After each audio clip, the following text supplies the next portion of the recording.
Good morning everyone. চলো তাহলে শুরু করা যাক আজকের মতো আমার ভয়টা ইটিনে ডে। সকালে তো ঘুম থেকে উঠে আমি খালি পেটে ওই গরম জল জিরা জল এসব খেয়েছিলাম।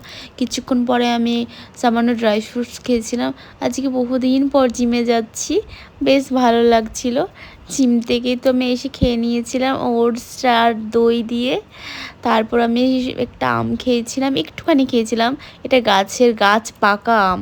আমি গাছ থেকে আজকে অনেকগুলো আম পেড়েছি। মানে যে বাড়িতে ভাড়া থাকি তার পাশে একটা আম গাছ আছে, তো খুব ভালো লাগছিল। আমটা খুবই টেস্টি ছিল। অ্যান্ড আমি একটা জিনিস অর্ডার করেছিলাম অনলাইন থেকে, সেটা হলো ঠেকুয়া। অর্ডার করার পেছনে কারণ আছে, কারণ ওরা বলে নাকি ওদের অয়েল ছাড়া, মানে সাদা তেল ছাড়া, ময়দা ছাড়া, চিনি ছাড়া ওটা তৈরি করে, মানে শুধু আটা দিয়ে, জ্যাগরি পাউডার আর অরিজিনাল দেশি ঘিতে।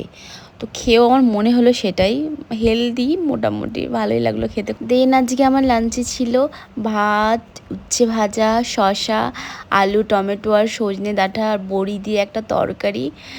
লাঞ্চটা খেতে ভালোই হয়েছিল। দেন আমি ক্লাস থেকে ফেরার পথে তো একটা আমি ওটস বিস্কিট খেয়েছিলাম। আজকে আমার একদমই শরীরটা ভালো লাগছিল না, ভীষণ টায়ার্ড লাগছিল। দেন আমি বাড়ি ফিরে ভেজিটেবল সর্টে দিয়ে আমার ডিনারটাকে কমপ্লিট করলাম। চলো দেখা হচ্ছে নেক্সট ভিডিওতে, টাটা।